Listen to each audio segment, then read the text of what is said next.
Dr. Chichman will introduce shortly His Excellency. Then I say a few words, and then we give the floor to Mr. Ambassador. So thank you so much for this opportunity. Good evening. On behalf of the Faculty of Social Sciences and International Relations, it is my honor to welcome here Ambassador Rahul Chhabra, who I have to say a good and old friend of the university. This is not the first time when we invite him to give a lecture on India and India-related issues. Also, if you remember, just a few weeks ago, we hosted the lecture of the Indian Vice President in the main building, I think 2 or 3 weeks ago. It was held in the main building, and Mr. Ambassador played a very important role to organize this event, and really I have to say that we are very grateful to have you here and listen to your speech. So without any further ado, I would like to give back the floor, because Indian relations are very important. Unfortunately, the university, there is a lack of bilateral relations with Indian university, but this time we started to discuss to sign bilateral agreements with Indian universities as well. So this is our plan for the near future.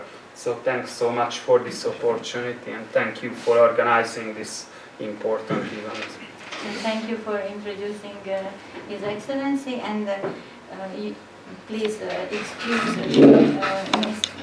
our Dean. He has to leave. He has urgent work, and he will not stay during His Excellency's presentation. So what I can say you in addition, that His Excellency is an economist by profession, and he took over his role as ambassador to Hungary in 2015, and I was so Speedy Gonzales that I invited him already a few months later. So there is a long-standing tradition to have him over, and he served also in foreign affairs in India, and he worked very hard and very successful to bring foreign investment to India, and I think he will be as successful to do the same in Hungary and vice versa.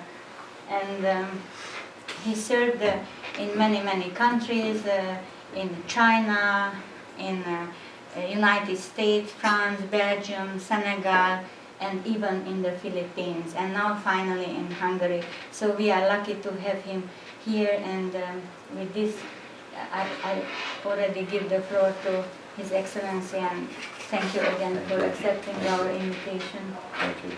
Thank you so much, Mr. See you later.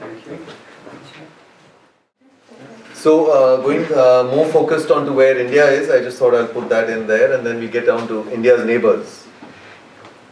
So let's start, since we have Chinese students here. That's China on the map.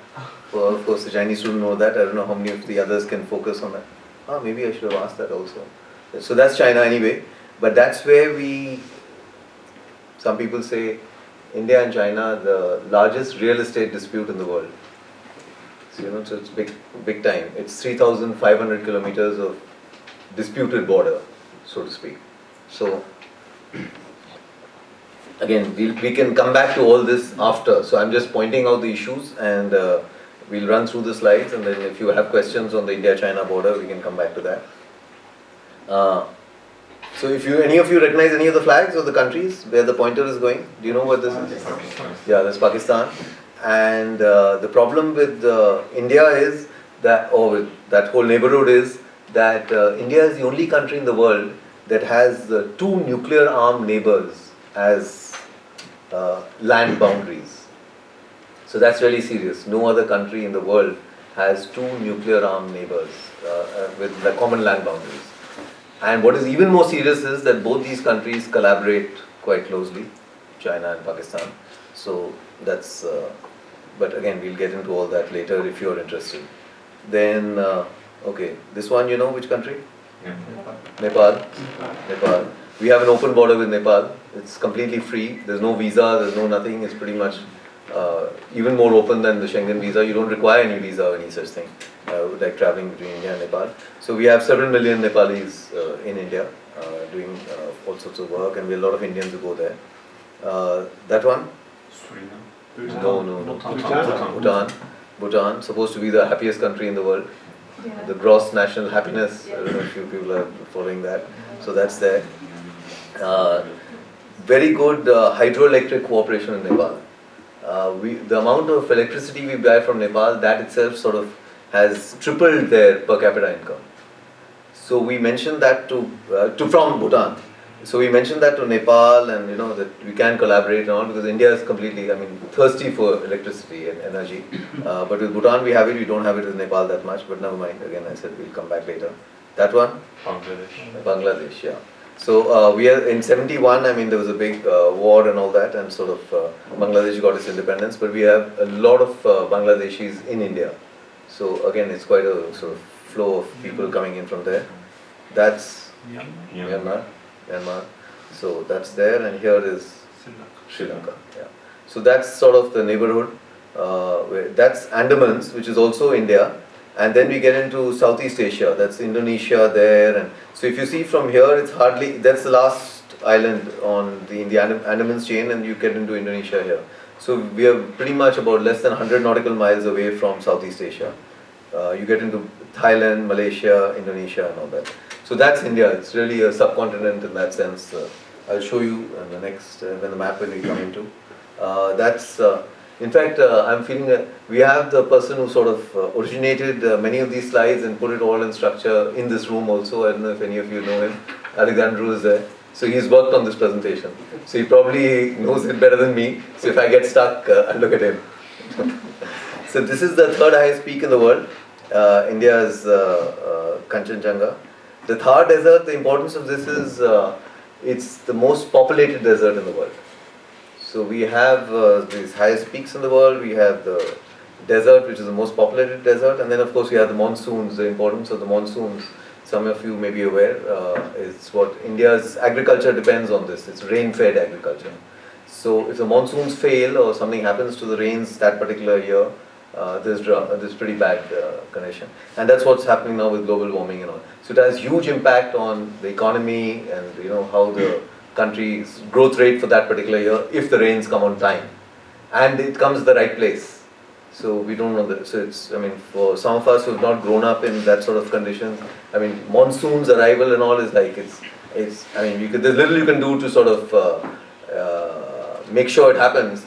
But it's big time news in India and that part of the world that when are monsoons coming, how much of rain, where will it fall. So these sort of things make a lot of difference to the entire economy of that part of the world. That's an interesting slide that Alexandru helped me put together. So that's all, whatever you can see there. Anything you recognize? The Taj Mahal, yes, most popular site there. Of course, you have these sort of other images of India. Yeah, that's also true. You have that with traffic sort of flowing. This one. This is sort of, we have launched satellites for over 30 countries. So India has launched satellites of over 30 countries. So that's our launch vehicle, one of our launch vehicles, which is quite this thing. The other significant fact is that India is the only country in the world who recently launched a mission to Mars in the first attempt. Successful. Even the United States, Europe, they required more than one attempt to sort of get it right. We got it right in the first attempt, so we're quite proud about it. And of course, the per capita cost and all that is quite reasonable, and that's different. That's why we're launching satellites for over 30 countries. So that, and then this one, the significance of this one. If you notice, it's sort of our transport, one of our forms of transport in India. But what's more significant is that it's here, it's carrying the sort of India's first satellite.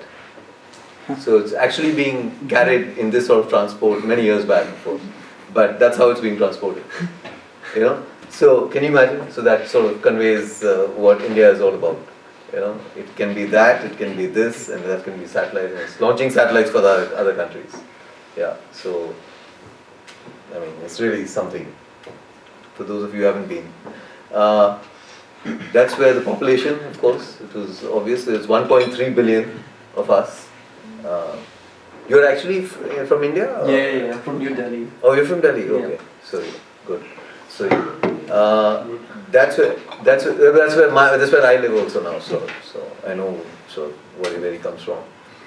This is where India, if you fit it on the map of Europe, so this is how it looks.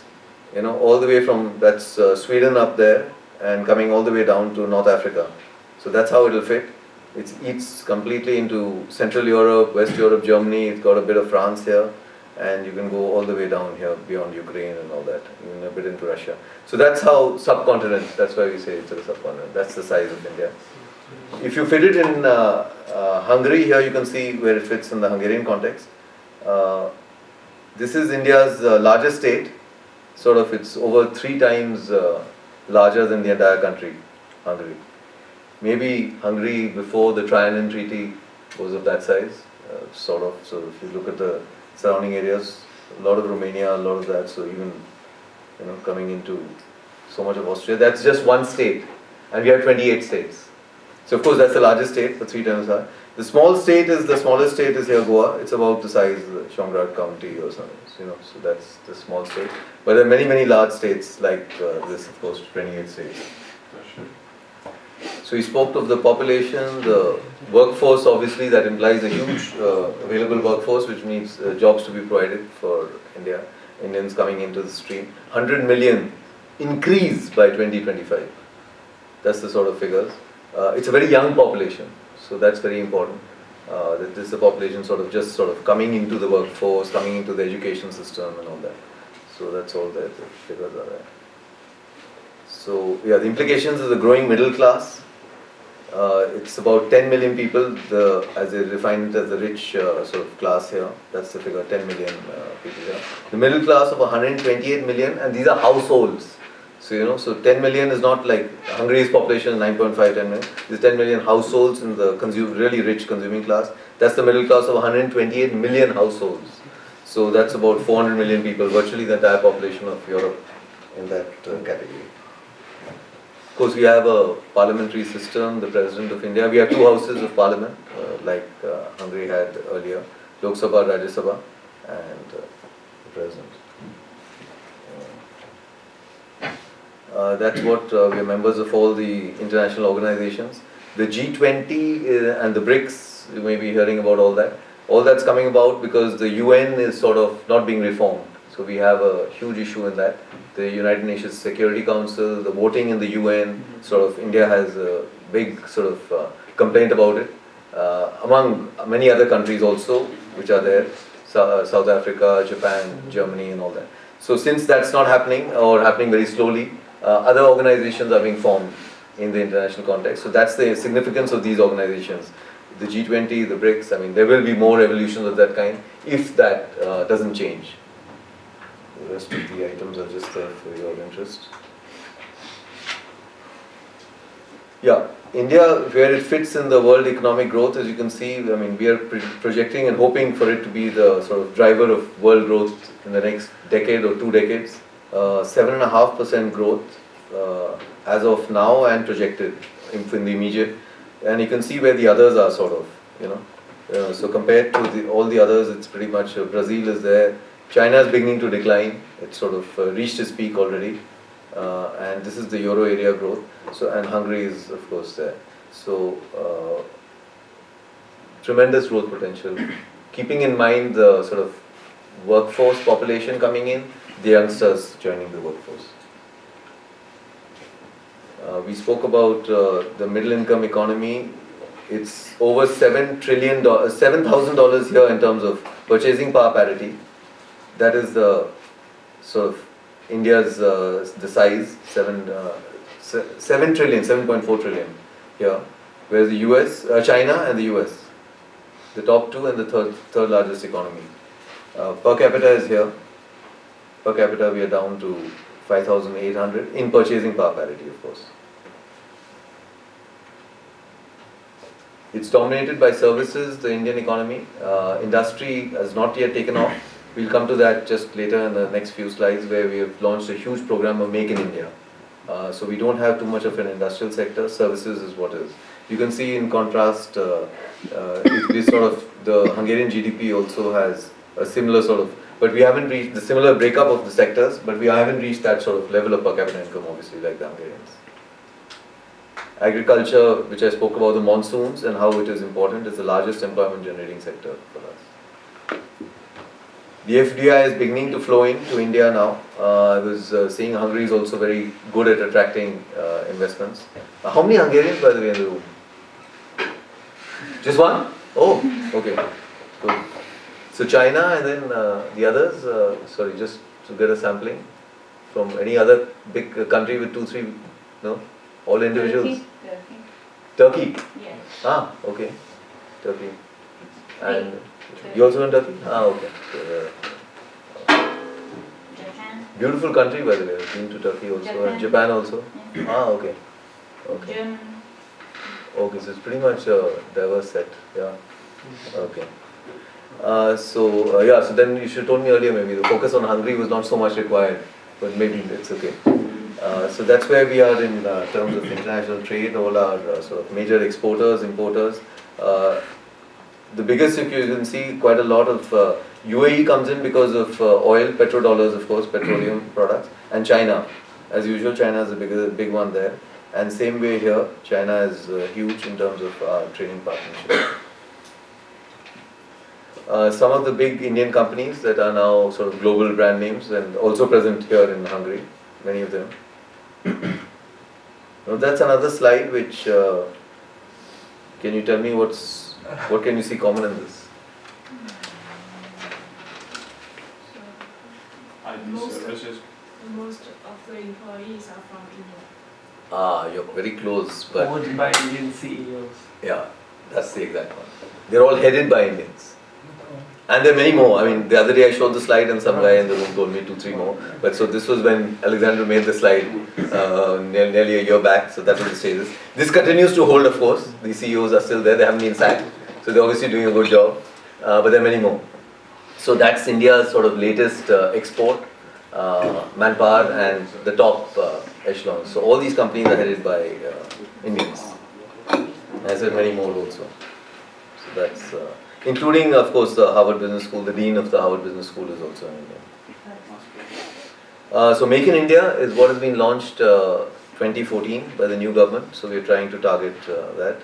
A lot of deregulation and delicensing to sort of supply for the Indian economy. Reforms have gone on all across. The demography we spoke about, the 1.3 billion people with a middle class of over 500 million consuming. Having that demand. What we didn't speak about was the democracy. So it's the largest democracy in the world. Free and fair elections. Over 800 million is the sort of potential voting bloc which sort of votes, and that's really important because we have an independent judiciary which sort of overturns decisions. We have the governments have fallen because of judicial decisions. So it's pretty serious what judicial decisions. So you can appeal a decision in the courts, and the decisions they give have to be respected. So that democratic structure is very critical for any foreign investment trying to make a investor decision. A lot of new reforms that have taken place. Smart cities, we are trying to target. We have got a list of 100 cities that we want to sort of transform into cities like Budapest. Unfortunately, our cities are not smart in any sense of the term. So a lot of infrastructure requirements in that. So that's the program that we are looking at. Many of the others. So if you see in the Human Development Index where we fall down, I mean, it's down to 135. So it's pretty poor in that sense. So a lot of scope. That's the smart cities which other countries have partnered. So some of your countries, Japan is there, I can see, and Germany is there again. Hungary is not there. But there's lots that can be done. So that's what we are focusing. That's what my job is here, part of the job, trying to get people to sort of get connected and try and get them to involved in our program. The other growth sectors in India, insurance, IT, if you see that every 7th internet user will be an Indian by 2025. So that's the sort of target. We are already very close to 1 billion cell phones in India. And if the rate of cell phone usage grows by 1 million every month. 1 million cell phones every month. So just to put it in context. So by the end of the year, 10 million more.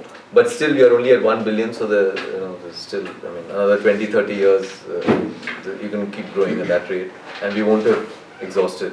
By then, we would have reached 1.5 billion actually, the population. But that's another story. So we'll get into that. So that's where our industrial sector is. Automobiles is another important sector from our point of view.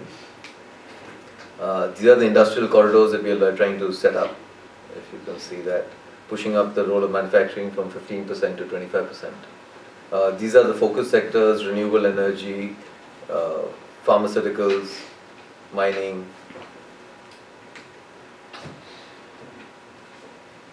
The sector we didn't speak about was media. Again, a free with that judiciary, we have a free media. We have over 100 24-hour news channels, non-stop. So you can imagine CNN or Fox News or the equivalent here of it. But we have over 100 of them, non-stop, 24 hours news. So everything is subject to sort of media scrutiny, and it goes on all the time. So it's really a vibrant sort of thing.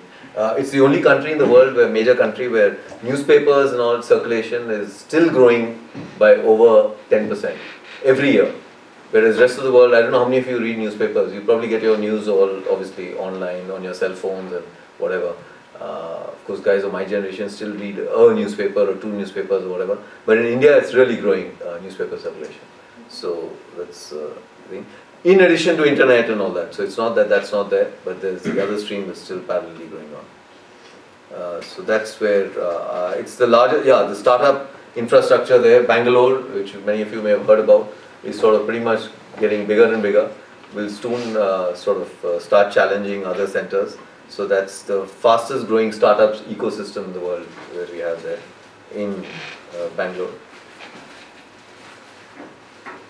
R&D is another big focus for India and for global corporates, because they feel that their IPRs are protected there.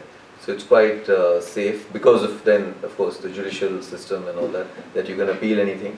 So therefore, a lot of focus of global R&D. All those companies are focusing in India. You can see the list of companies that have actually set up their full-fledged R&D centers in India. Just do a bit on Hungary. There's only one Hungarian here, but anyway, since we are in Hungary, so our collaboration with Hungary. India was the #1 investor in Hungary in 2014 and #3 in 2015. So it's huge, Indian investment. So even though there's so much scope in India, we're now a big time investor abroad, and Hungary is one of the chosen destinations. These are the sectors where they come in: auto, pharma, IT. So tourism is another big sector of Indians traveling abroad, and they're coming in here. 75% growth here. We also have sectors like space cooperation with the satellite launch now with Hungary.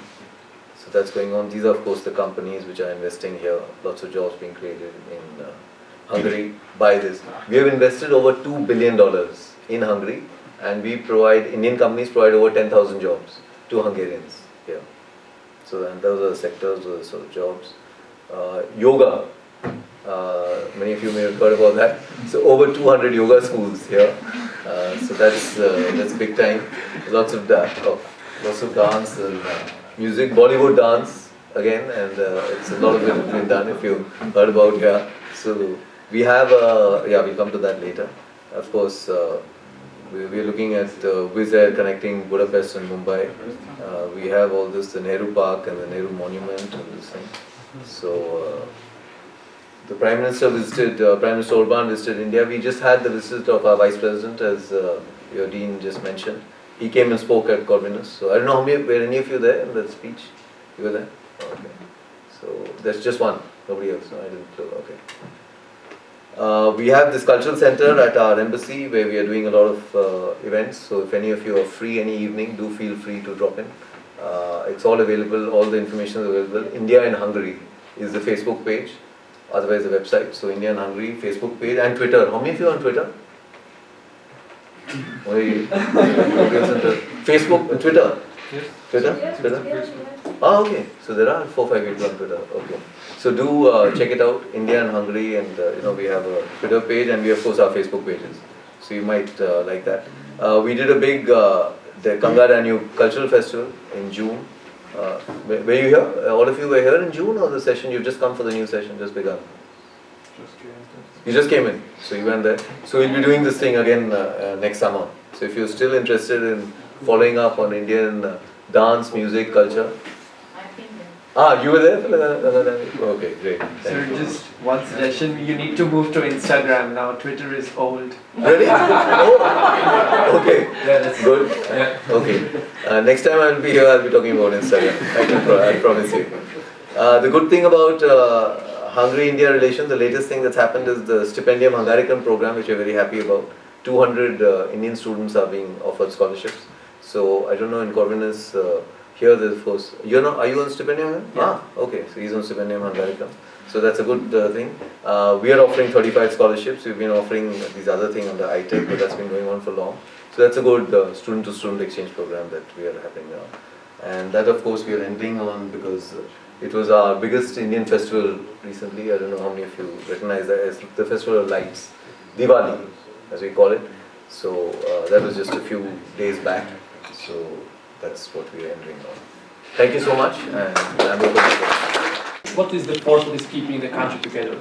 Because we see there is countless languages, different ethnic groups, different religions, and we see, for example, in Europe, there is, if you just look at the UK, Scotland, you get Spain, Barcelona, in the past, Yugoslavia, Czechoslovakia, everybody is splitting, we are formulating small countries. What is keeping India together? What is the force? What is... That's a simple question. I'm getting scared now. If the difficult ones are still to come. No, I mean, yeah, it's really before 1947. The British sort of were there. I don't know if you know the history of the country. Yeah, and before the British, we were sort of independent kingdoms, Maharajas, as you may have heard about. So they were all sort of independent Maharajas. But then the British came in and sort of put it all sort of together and started ruling the country. So it really became one under the British. And then, of course, now it's been India. But I think more it's, if you start at one level, it's really the philosophy, the thought process, the sort of the spirituality. So even though we are from all different parts of the world, of the country, I mean, like literally a semi-world, it's a different world. I mean, that's a subcontinent, as I said, from that end to that end. But sort of the thinking and the thought process that goes behind our when we sort of grow up, that's what we grow up with. It's exactly the same across the country. So there are lots of values, the value system. So I mean, at that level, the religion comes in, but the religion is sort of just one part of it. So it's more of on a much broader scale. It's very similar in what we have imbibed in us. So that's one. The religion then is, of course, Hinduism is the predominant religion, but we have Muslims, we have about 15% Muslim, which is the second largest Muslim population in the world. So we have more Muslims than even Pakistan has.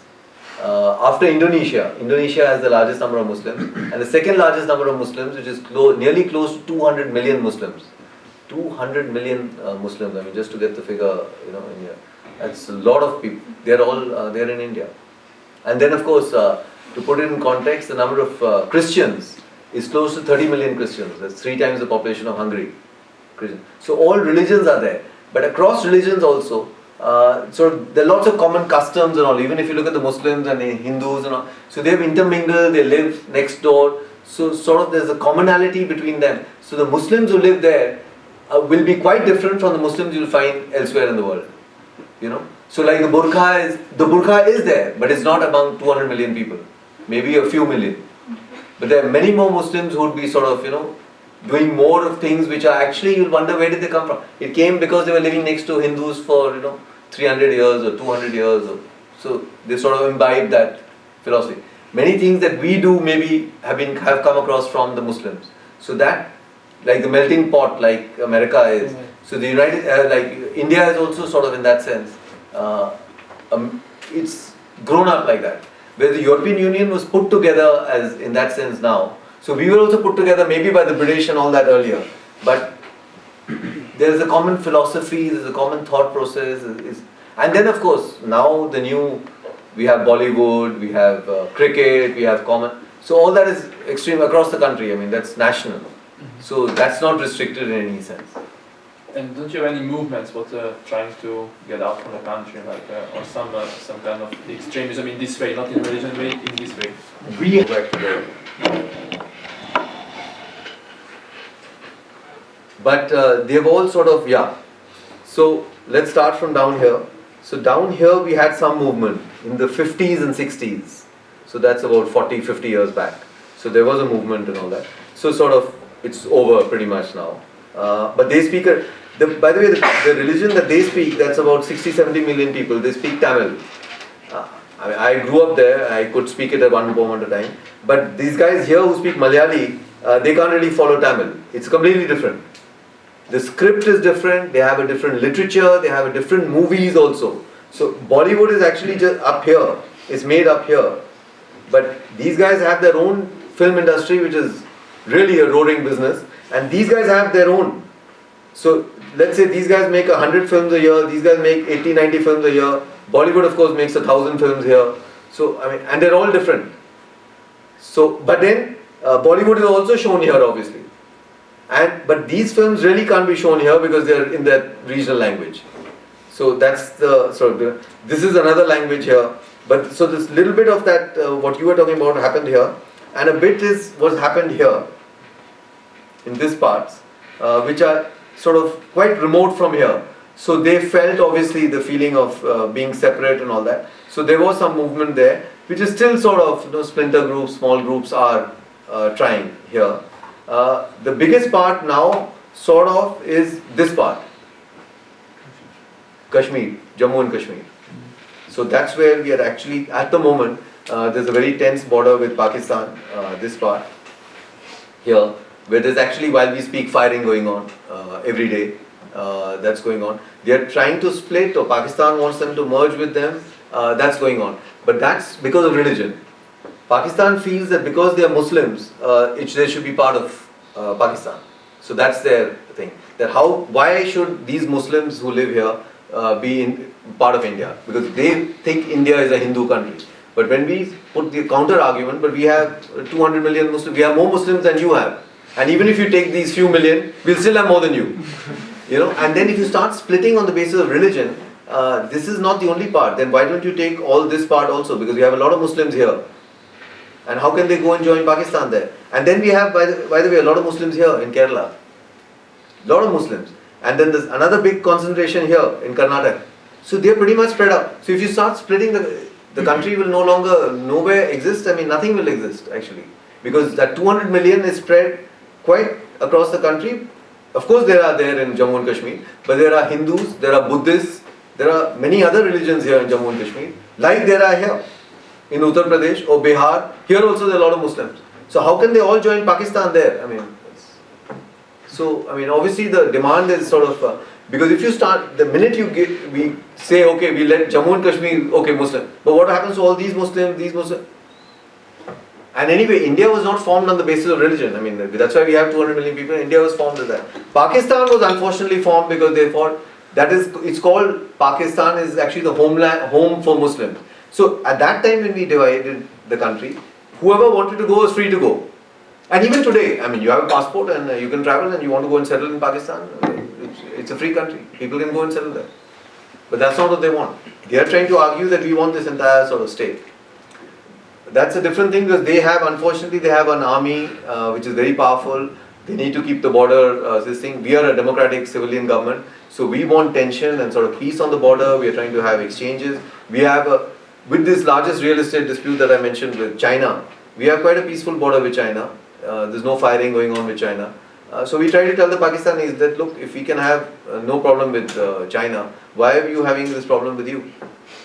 So why don't we sort of, talk about exchange of, we play the same games, we have cricket, we have Bollywood, you follow the same language, you watch those Bollywood films. So why are you creating but they have to create this tension in that sense because unfortunately they have an army rule. So if they don't have attention, they're not going to get their budgets, they're not going to get their weapons, so that's a different mindset. So when you sit and negotiate with each other, you have the army guy there and you have a civilian government on this side, India. So I mean, how do you talk to that guy? So while we are talking, let's have more of exchanges, more of people.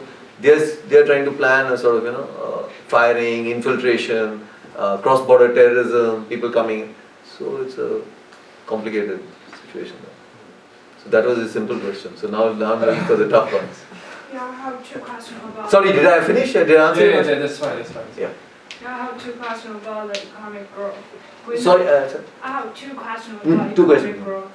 Economic growth. Mm. So I've noted that the Indian economic growth doesn't influence by the financial crisis so much. Correct. So is the IT service sector is a key the key sector to the Indian economic growth? And it's the first question. And also second question, we can see the slowdown of the China's economic growth. Do you have any advice on that, how to improve that, how to improve our economy? Chinese economy. Yeah. Okay. The first thing is that IT sector is an important growth sector, but that's not the reason why we were not affected by the financial crisis and why we are not yet so much influenced by the global financial crisis or other thing, because we aren't still so fully integrated with the world economy. So even though we are trading so much, we are investing so much, India is still, it's a 2.2 trillion economy, but hardly a few $1 billion of trade or investments, either way. So it's still a very nascent and a very sort of, economy growing. China is at about 14 trillion and we are at 2 trillion. So, and the US is 18 trillion. So and keeping our population in mind, there's really we should be at least where China is or even beyond. So that's where we need to go. So there's a lot of headwind there. So that's all domestic. So that's why we are insulated from the global economy and we aren't really affected so much whether the euro crisis or some other crisis or global financial crisis or anything happening outside, because within us is such a huge economy, within it. So the growth is really coming from domestic demand. Our middle class is growing, so whether the rest of the world is growing, it's good, it adds a few percentage at the top. But the basic growth is internal. So that's the strength, like it used to be with China for quite long. But then we will at some stage, which is another 2 decades or 3 decades later, get to somewhere close to where China is today. And then it will start getting impacted by global much more. And coming to why the advice for China, there is no advice for China. 6% growth is huge growth for China at your 14 trillion economy, because we at our 7.5 or 8% growth on a 2 trillion economy is nothing compared to, if you do the maths, I don't know how many maths students here, but you'll see that that's much larger than what China is still adding much more than what we are adding. So 6% growth at that level, and that's why for the US or Europe growing at 2.5-3% is very good growth. So, because obviously you're at that level and the amount you're going to add at that level is still huge. So India needs to grow at not only 7.5-8%, even if we grow at 10% or 12%, it's good for global growth also, but overall it's still a minuscule amount because our base is so low. So do you think it is necessary for India to develop their international trade? They need to develop. They need to, and they are trying to. So that's why companies are investing in Hungary, they're investing elsewhere, globally they're investing, they're trading more. But while that is going on side by side, domestically it's really underdeveloped at the moment. The markets, the infrastructure, everything. So it's at a very low base like China was 20-25 years back. So we are sort of there. So we need to develop like China did for 20-30 years at that growth rate and get more integrated, which we are trying to. But as of now we are still, we are just beginning. So which sectors will focus on? Who? Indian growth? Indian part. Any and every sector. We need growth. We need growth in every sector. That's why this Make in India. Because we aren't really getting. There's so much of scope. Starting from here to cars to bags. To anything. There's a shortage of everything in India. Even today, while we speak. Do you have any priorities I'm not. Yeah, we have priorities. I went through those priorities. There's, if you remember that, we went through the priorities there. The focus sectors was mentioned there. Yeah, it's after this, sorry. These are the priority focus sectors. Renewable energy, mining, IT, and then auto, and pharmaceuticals, chemicals. Here is more pharmaceuticals, infrastructure, satellites, there's textiles. So all this, food processing, again IT, civil aviation, all these are focus areas. You have defense, everything. I mean, you know. So all these are our focus sectors. Thank you. Sir, I saw the news about India from the Turkish news, and it was like it's banned to India the Pakistan flag, and who has the Pakistan flag, he or she going to execute. Sorry, no, I didn't follow. You said you read in the Turkish press Yes, sir. something about? That's about in India. Who got the Palestinian flag, Pakistan. Pakistani flag? In India, who got the Pakistani flag? The people who got the Pakistani flag going to execute. Going to? Execute. Execution. To be Going for executed. execution. Execution. Yeah. So, correct me if I'm wrong, you said that if somebody's found with the Pakistani flag, they might get executed? Yes. That's what you're saying? Yes, sir. Is that true or? No. Because my senior, they just funny with them, and No, you don't get executed, but obviously people are upset. yeah. Then there's one funny story in India happened. The one Muslim Indian just drove the Pakistani flag to the coal. To the? To the coal. Coal. Court. No, coal. The animal. Coal. Cow. Yeah. He rolled the Pakistani flag Yes. on the cow. On the coal. Okay. Then Already it's getting funny, but I don't know. then And then? then the guy says the India is in the park now. Sorry, then? The India is into the bug. You know what's that? Bug. No, bug. This, Sorry. I'm not sure. We cannot do nothing for touch or cleaning the coal. as you know, Because cow is our holy animal. Yes, sir. By the way, for those who don't know, Yeah. the cow is our holy animal. Yes. We don't eat beef. Uh-huh. We don't even not eat beef. The government is a little right wing, like is happening all over the world, like in Hungary or in Germany, with the right wing going in strength, or in the US or in France or wherever.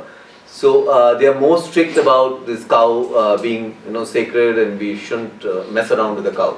So if you then wrap a Pakistani flag around the cow, I don't know what it leads to. I really can't picture what's going to happen. But then, so up till here I followed. So just to tell you people that that's the significance of the cow. And then you got a Pakistani flag, and then what did you say? Sorry. Then no, that's just a story. Story, yeah. Which I saw from the Turkish news. Correct. They just say the India is in the bug now. You know what's bug?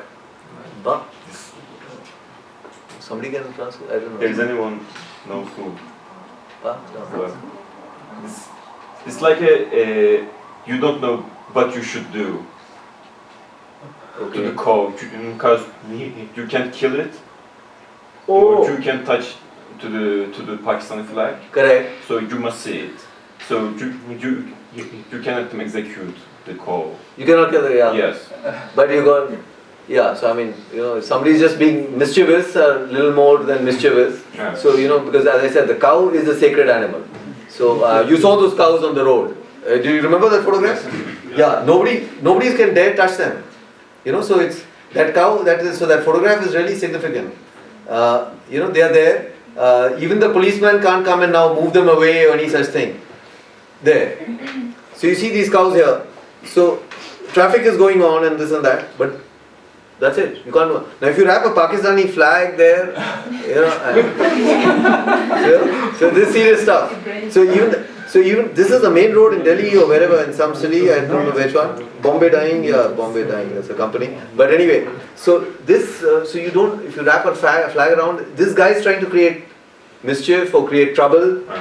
And then whatever happens, they won't get executed. No. But no, they won't get executed. But they will have a rule of law. There will be a court case. Obviously, there will be a case. You know, because you can't just go around and do, you know, wrap a flag of some other country on something. So somebody will file a case, and then you go to the court and you have to defend yourself. So, but nobody, he cannot be executed, and you know, for this sort of thing. But he will have to defend himself, and he will be probably behind bars if he's trying to create trouble by, you know, creating this. So whatever the law of the land will prevail, and if he's whatever he's punished for, he will be punished. Yeah. But it's not just so sometimes the media, as I said, also we talked about that 100 news channels. You know, there's all the time they're trying to create news and all that. So and there are enough guys trying to do things which gets them in the news. So there's both. So that's another one of the people who's trying to just do some news and then create some news. So, no, the rule of law is quite strong. And there's no, I mean, you can't just get executed like that. You have to go to the courts, and the courts are, I told you, governments have fallen on that. So, you know, once the court decision is taken, duly elected constitutional government actually had to resign. Because the court said, look, that's a mistake. You cannot. So the government had to actually fall. So. Sir, but you just mentioned that the cow is a holy animal in our country, and we don't eat beef. And the Muslims eat beef. The 200 million people are allowed to eat beef and all that, but the Hindus don't eat beef. Yeah. But like legally, sale and purchase of beef or consumption of beef is illegal, right? In parts of the country now. Yeah. So, but at the same time, we're happily exporting beef. So, like, isn't it a bit hypocritical that way? That No, he's right. But then no, not really, because those who are allowed to eat beef and who are you can do the thing. I mean, we can't stop somebody else from doing it. But how can you, if that guy wants how can to, you kill it if you can touch it? No, But yeah, they're not killing no. So I'm not killing. The Hindus don't kill it. But they don't. The Muslims, they are in the business. So I don't stop. That's how we all live together. So you just stop the animal, not the Muslims and Christians also, right? Yeah, so they can all kill the food and eat the beef and do what they want. You know, so they are free. We as a Hindu, we don't do it. So it's a holy animal and a sacred animal for us. Why? We treat it as, you know, you get the milk from the cow. So traditionally, it's cow's milk that we. So you sort of, it's like the mother cow. It's like your mother. So, you know, so people actually pray to the cow. So there's a huge significance to it. So we don't do it. But if the other guy, that's how we live together. But if the other guy wants to do it, he's been doing it for 500 years, 1000 years, he can keep doing it. That's his business. And it's his cow and you know what he does. But my cow, by the way, since we are into the cow business, there's a town in Hungary for the Somogy Vamos.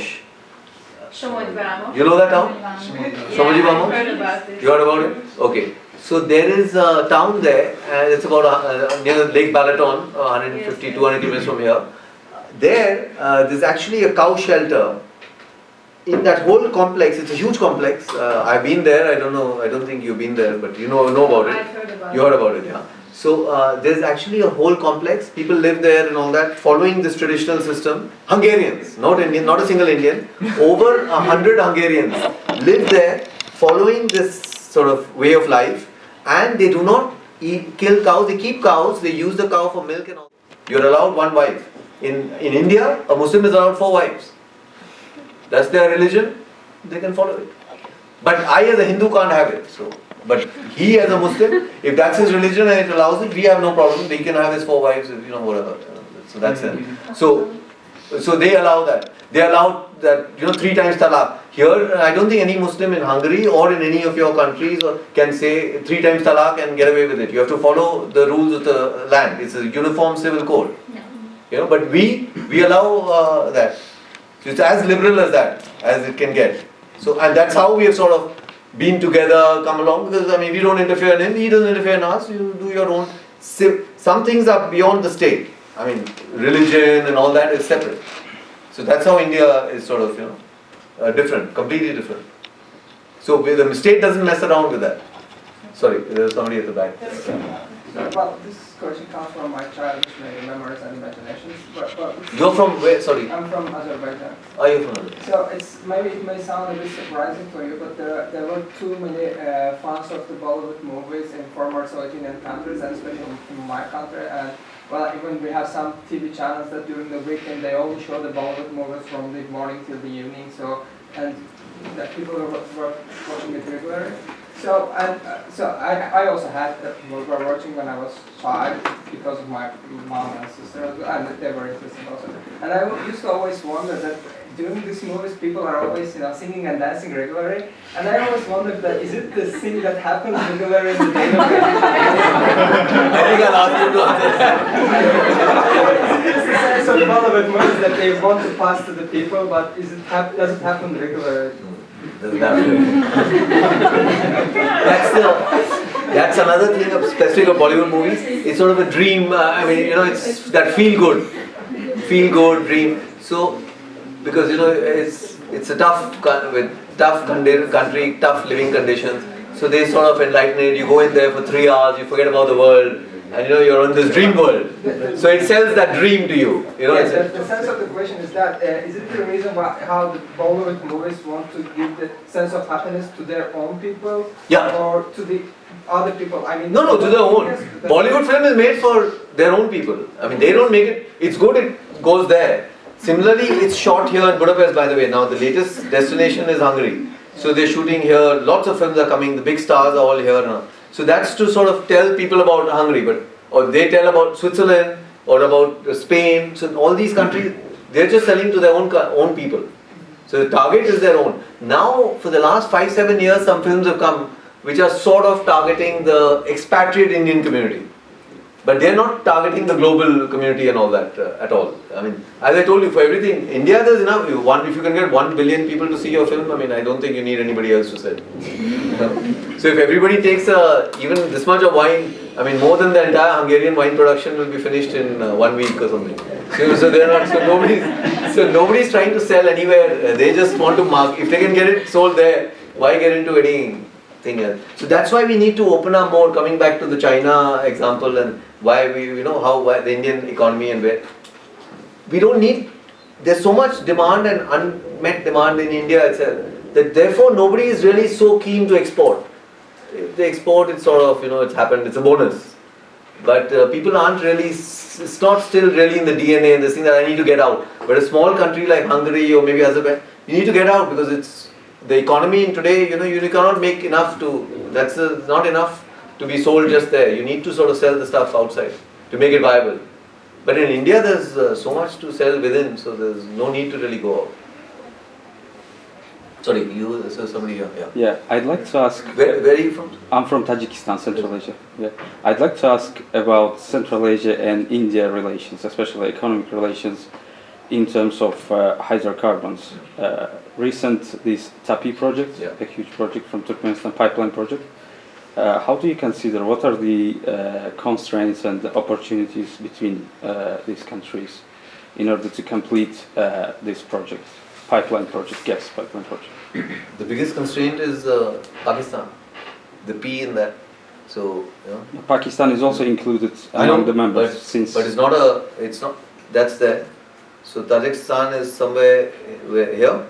No, the right one. Here? Yes. Okay. So there. And just to tell you, by the way, for those of you who aren't aware, so India is a huge, again, market for this gas, what he's saying about natural gas, or petroleum, electricity. For example, all this is required for electricity and all that. Over 500 million people don't have access to commercial electricity. So you can imagine that's the entire population of Europe, you can imagine, actually lives on candlelight and some sort of thing. They don't have this sort of commercial electricity. Don't have a light switch to switch on because there is no light. So that's 500 million people. That's virtually the population of Europe. So it's quite a bit of unmet demand. That's why I said I was talking about unmet demand and all that. So similarly for his gas coming to his thing. So this pipeline has got to pass this way, and this part, Pakistan is unfortunately not a stable country, and the World Bank and all that is not ready to sort of guarantee and ensure that. So the problem is that who can promise that this will go through? And till Pakistan doesn't sort of get its act in order, get the country going. Like for example, from here, by the way, we've been wanting to send stuff to this map. Is that Afghanistan? That should be Afghanistan. So Afghanistan, we've been wanting to send from here across Pakistan. We give a lot of aid, right from biscuits to sort of towers, electricity towers. There's a lot of aid, food, construction material, all that going from here. But they don't allow us to cross like this. So it makes it damn expensive. We got to move it all here, come into Iran and all that, and then go by road all the way up. So we got to take that long road. They don't allow this to go through like this. It's a straightforward question. We've asked many times. We've told the international community to ask the Pakistanis, why don't you allow India to send its stuff across? They don't allow. So if they don't allow, this thing, they will hold up the negotiation from here. It's following this policy of, virtually spite my, cut my nose and spite my face type of thing. So we'll not allow anything. Whereas the same thing we've been telling them that, look, we are collaborating in Bhutan, we can do it with Nepal, there's so much. Because India growing at 7.5% with that $2 trillion economy is still a lot for that area.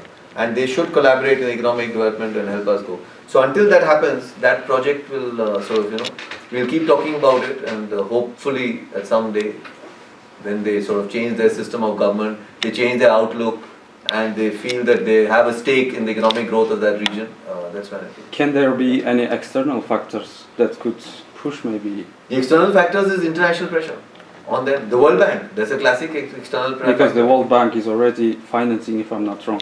Correct, but they're not able to push Pakistan to accept the conditions and set up a guarantee, set up the internal structures which require for it to go through. That's the problem. Otherwise, there's talk of, then we are thinking that if this doesn't work out, we are looking at getting it from here, from Oman, from this thing, across like this. So an undersea pipeline, there's already been quite a lot of work has gone into that. So an undersea pipeline all the way like this. So that's the alternative also coming up. And that is much more advanced because this one was the first one, you're right, but now this other one is coming up. So the focus of India kind of decreased, right, towards Tapi? Or is it still in force, that initial focus? Interest? Officially it is still in force, but what I'm saying is unofficially it will be, that's the problem. But nobody will say that that's the problem, and if I talk to officially, I have to say yes, we will focus on it, So, but since there's nobody in the media here and we're just talking among friends, that's what is the actual position on the ground. Sorry, the lady there. I have a question on the recent development of the Paris Agreement. Where are you from? Sorry. I'm from Kenya. Kenya. Okay. India and China are like the first. China is the first. India is the second largest polluter. Correct. Which kind of industries do you involve in to be the second? That's my first question. Which sort of industries do you? Yeah, because you are saying your GDP depends 50% on agriculture. Correct. And you have said you don't have like a good developed manufacturing Correct. sector. That's my first question. My second. No, what's the question? Sorry. Okay, my first question is, how does pollution? You are like the second in the world. Right. The second polluter. Right. That's according to the reports. Like India is the second largest polluter after China. What is the cause? I mean, you don't. Oh, you're saying what is the how come? Okay, I follow the question. Next, yeah, sorry. The second one is in the Paris Agreement. Your foreign minister said like India has the boldest renewable energy targets in the world. Which are these targets? Because that's what he said, and he said like by 2022 you will be able to be like halfway, achieve half, and you promise that by 2030 you will have achieved these targets. According to world reports, okay, it will remain a hearsay because you don't have enough money to implement this project. Correct. So was it just being said to sign the agreement, or you have other strategies? Okay. The answer to the first question, I don't know if you all followed the question, the logic of it, but so in my answer I'll try and include it. we are the second largest polluter in the overall sense. Yes. No, but Third largest actually, but I didn't want to get into this. USA is the second. Doesn't matter, yeah. Second or third. When you're up there, then it doesn't matter, second or third. But the point that is actually more important is the per capita pollution. Firstly, Yeah. isn't it? Yes. You agree with that? Yeah. Okay, so do we all agree on that? No. Or some people may not agree. I agree more the pollution per produced dollar. No, not per capita, per dollar. And this one is more indicator because per capita US is much higher. It's in a much higher level than in China or India or whoever. But per produced dollar for the economy is the US pollution is much lower than the Chinese. Correct. Yes. But then what I produce is produced. You saw how. Okay, let's go back. Yeah, that's correct again. So then you agree with that? Yeah. So firstly, as I also mentioned, that 500 million people don't even have electricity. So how can you tell me maybe the second largest, but I'm the second largest population in the world and soon will be the number one. So I will continue to be that. There's nothing can stop that. If anything, if I'm per capita, so let's first not just diminish the per capita one, the argument, because if I'm only polluting less than 1 whatever per capita and the US is polluting 18, that's the ratio. 18 per capita, Europe is polluting at 12 per capita, 12 whatever it's called, 12 something, whatever the metrics is, and we are at 1. China I think is at 8 or something, or 7 or 8 or something. 7.6. 7.6 or something. Europe is 6.7. Europe is 6.7 and the US is 16.5. 16.5 and India is 1 or 1.7? 1.8. Okay, so those are the ratios. So 1. So now how do you tell India you stop and this 16 will continue? So either if we are globally, all of us are in the same boat in this world. So either we all say, okay, let's all stop at 5. We are ready? Today we will sign the agreement and actually stop at 5. We all stop at 3. We all stop at 9. Or we all stop at 16? Or if the US wants to continue at 16 and Europe wants to continue at 6 or whatever, why can't they say that no, we will come down to 10 or 12 or whatever, let's all stop. The problem in global negotiations is this, that the person who has it doesn't want to come down and the guy who's below, and you will get many countries will sign this agreement or whatever. That's the problem for India with the UN Security Council, or that's why as I told you BRICS has come up, G20 has come up, or the Nuclear Non-Proliferation Treaty also, which we haven't signed. Everywhere it's that, because India, unfortunately, we are 5,000 years old, we will never ever sign an agreement like this. So if you want to continue at 18, I will get to 18 next century, but I will not today sign an agreement which says I will not get there. So I'm ready to get to 18 and let's see what happens. So that's the end of the verse. Yeah, maybe. But that's what happened in nuclear. Nobody realized that. In Nuclear Non-Proliferation Treaty, only 5 countries have the nuclear bomb. Oh. A bit more. And initially, if you look at the initial, 5 countries had it. So India said, look, either we all say we will give up, or we'll watch what happens. Everybody didn't say, we have been saying it for 40, 50 years, which nobody, since you are young and new, before you were born we were saying it. When I was in college we were saying it. The world didn't listen. Okay. China joined later, the NPT. Then slowly started, Israel got, Pakistan got, India was going to get. Now they're saying Egypt might get, or South Africa gave up, they might get, Brazil is wanting to get, Australia is wanting to get. Ireland. Which one? Ireland. So slowly people will all get. So either everybody gives up and we all agree that we are all on this planet, or like we all get blown up. You'll get it and then we'll see what happens. So, but India didn't sign that NPT and that's why they say maybe the global non-proliferation order, India is to blame. But India cannot sign a treaty which says, okay, you 5 will have it, and oh by the way, 175, 180 other countries signed that treaty. Hardly any country didn't sign that treaty. Yeah, so India didn't sign it. And we finally got it and then we have got it and now we are going to, so same way in this global, how can I say that okay, I will stop at we are at 1.2, whatever 1.6, so and since I'm the second largest or third or whatever, I need to bring it down. How can I bring it down? There are 500 million people who don't even have it. Then we come to the next 200, 300 million people who only have one light. One light, the mother cooks in that light, the children study in that light, the father comes home and sort of washes his face or whatever. It's all in one tube light. What does he cut? What is there to cut in it? Firstly, 500 million we don't even have it, so they have nothing to cut. Then 100, 200 million have one and they need to cut. And sorry, not here, but wherever you go out, or you have your SUV, not you meaning the US, or you have your SUVs, and every person has 4 cars, and weekend drive. Who's going to cut? Only the guy who's consuming will cut. Now, how can a 1.6 cut to what? And the 16 continues at 16. Or the 16 says, okay, I'll make it 15 or 14. But you at 1.6, you please cut. And cut quickly. Okay, we have not even talked about why are we here? Why is the ozone layer not disappearing and all that? Who has created this? Hasn't the 16 fellow created it? Didn't he know it was happening? You jolly well knew, we all knew it, it's happening. And we all know, while we've been negotiating this since Tokyo, that agreement, since 91, it's already 25, 30 years. Nobody's realizing. Sea levels are rising and all that. So it will hit, sea level will hit here, Chennai, Mumbai, all this coast will get submerged. But so will New York, San Francisco, and so will Shanghai. So decide.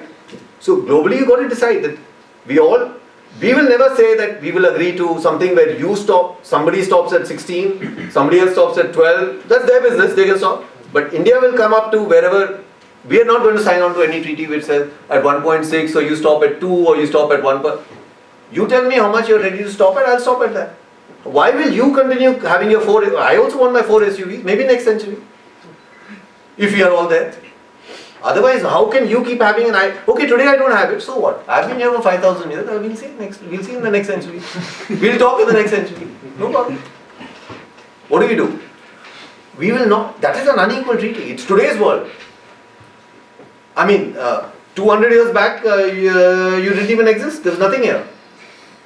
There was no country to negotiate with. What are you talking about? And we were, Taj Mahal was, being built and all that. This is a 600 years old monument with that sort of technology and this thing, or the Egyptian pyramids. So how can you, who have come 200 years back, now you're sort of, it will not work. So somebody's going to take a call and decide. And you meaning US is just an example. The global community, you've got to realize, because you've not seen that sort of poverty. How can you even ask that guy?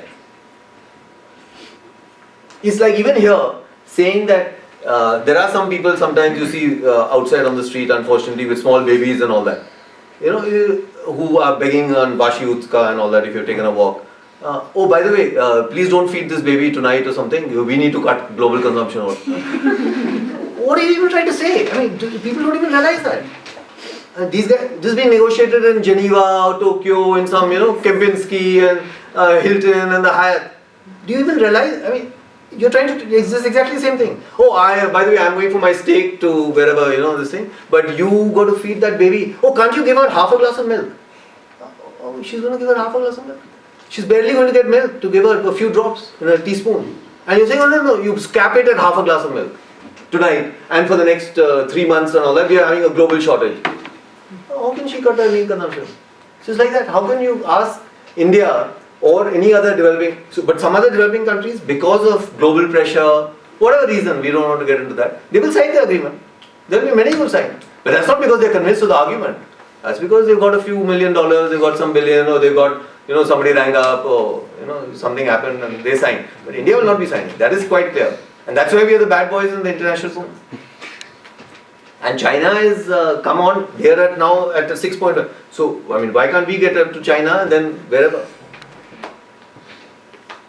That's the main point. And then, as I told you, what about the historical responsibility? There's an actual concept of that. That who created this? Why are we where we are today? Has anyone thought of that? And that is quite, you can apportion the blame. Everybody knows, you can do the calculation, and who has created this problem? So shouldn't they solve it? Okay, let's forget all that. Then we have said, coming to the point which you said about the, where is the money and the budgets for that? There is a commitment, long time, $100 billion is what they were supposed to give. They're given some 4 billion or 5 billion. So, and by the way, the technologies today exist in the US and Europe to mitigate it, but it costs money. So same way, can you tell that woman, you can give her you have the technology, you give it, they will use it. But if you say no, I need to charge you 20 euro for it. But the poor woman has only got €1 in her pocket or €2. She can't give you the money, so then she can't use it. It's just, you have to picture it. Because you've not traveled there, you've not seen so that's the sort of poverty. I'm just giving you this example, just to sort of make it stark and so that you understand the concept.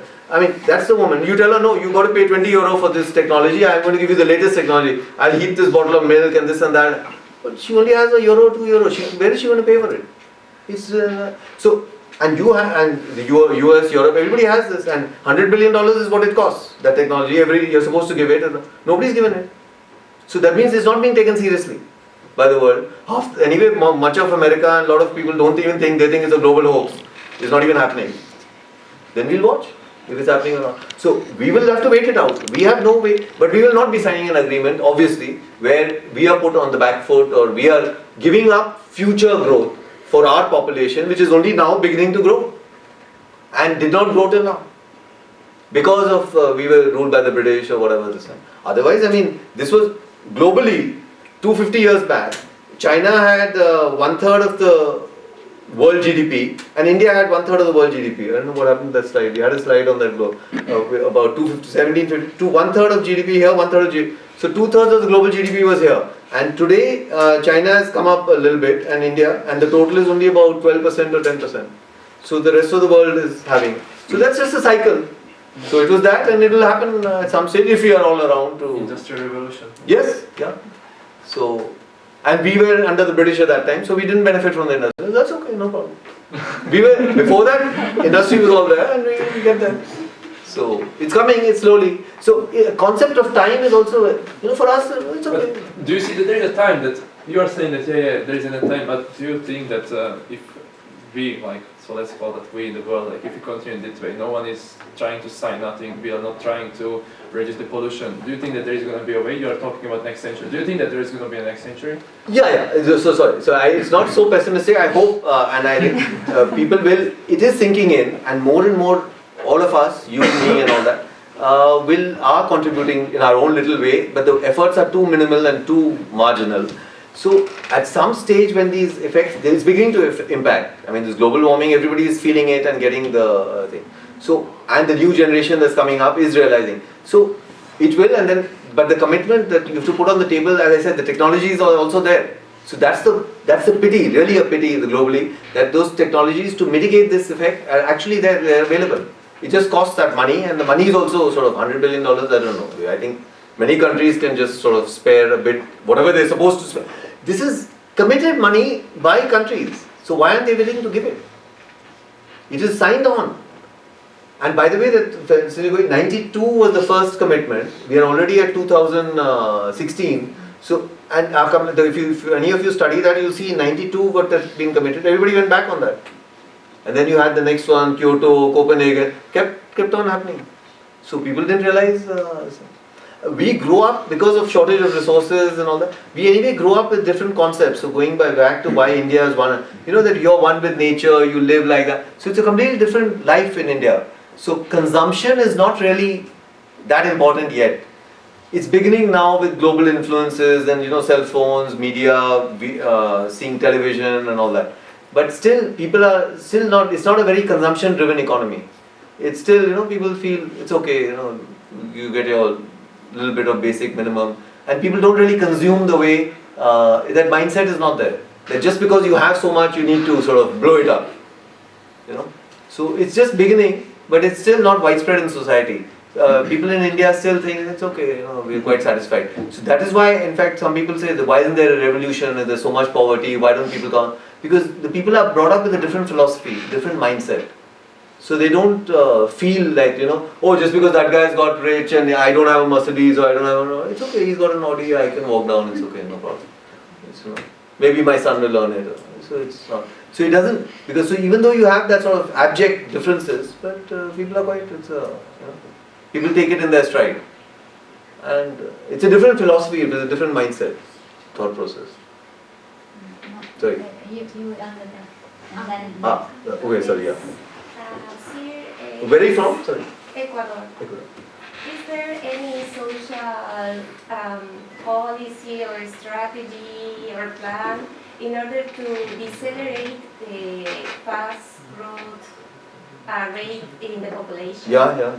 A lot. Could you tell us something We like that? we try to do it like the Chinese did it, forcibly.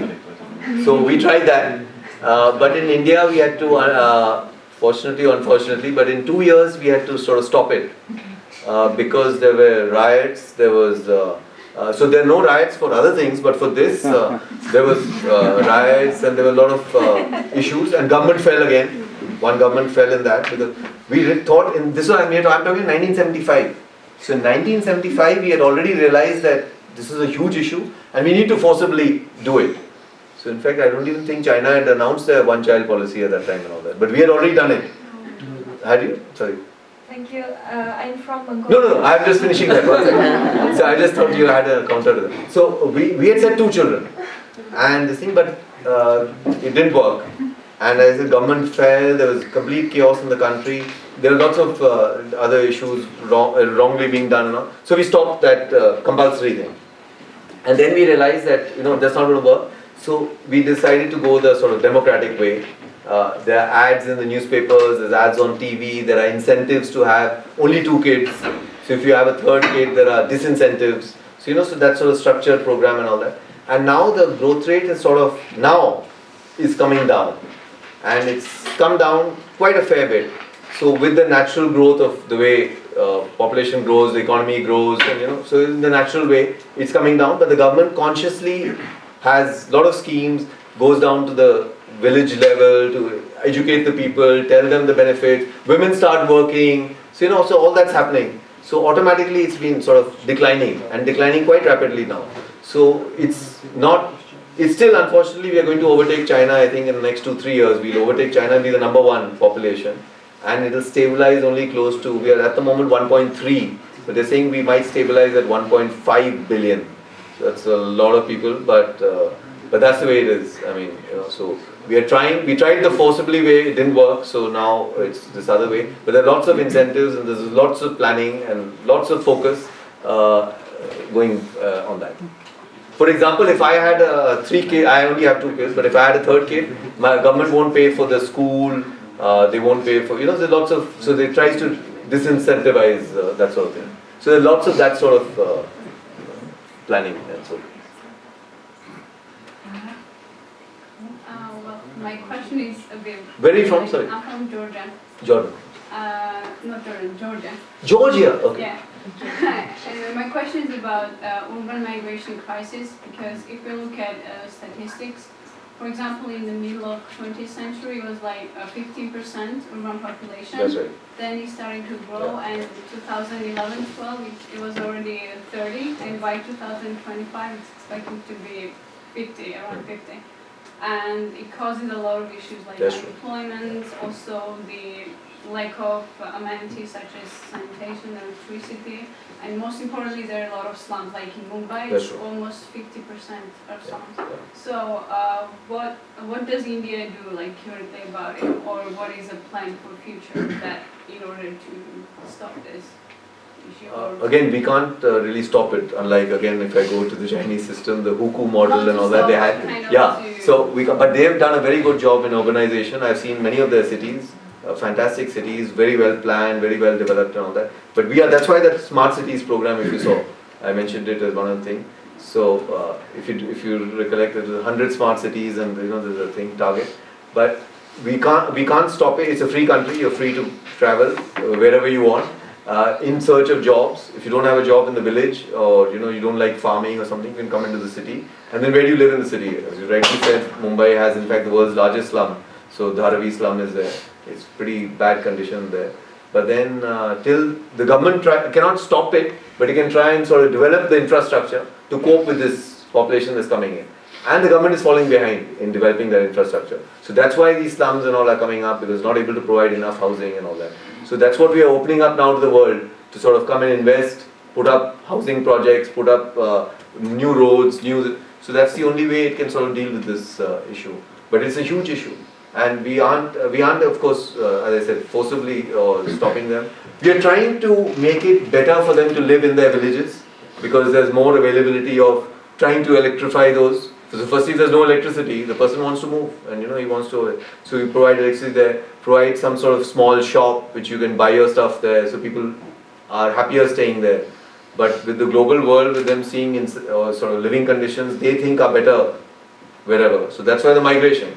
So that migration, and then the migration otherwise also, as people from there are, many parts of the world are feeling that life in Europe is better, so they migrate. So how do you stop people? They're ready to migrate. So we aren't, we only try to make the conditions better and wherever they're living. And then once they come there, then you try and provide infrastructure facilities there, where they're from. Sorry, from Mongolia? There was a lady from Mongolia. Yeah. We can't stop a lady. No, sorry. No. You can't stop me. I'm also. Oh, you. Did you want to? I would like to thank you very much. I don't want to stop you. Okay. But I just want to offer you a small gift and propose you to continue in a more loose form. Okay. Okay. We'll do that. We can do it till morning. Or Okay. Thank you. Thank you so much. So just I want to introduce a small pause for you to. Thank you. Okay, thank you. Thank you so much. Okay. Thank you. So I think we all need a standing ovation for.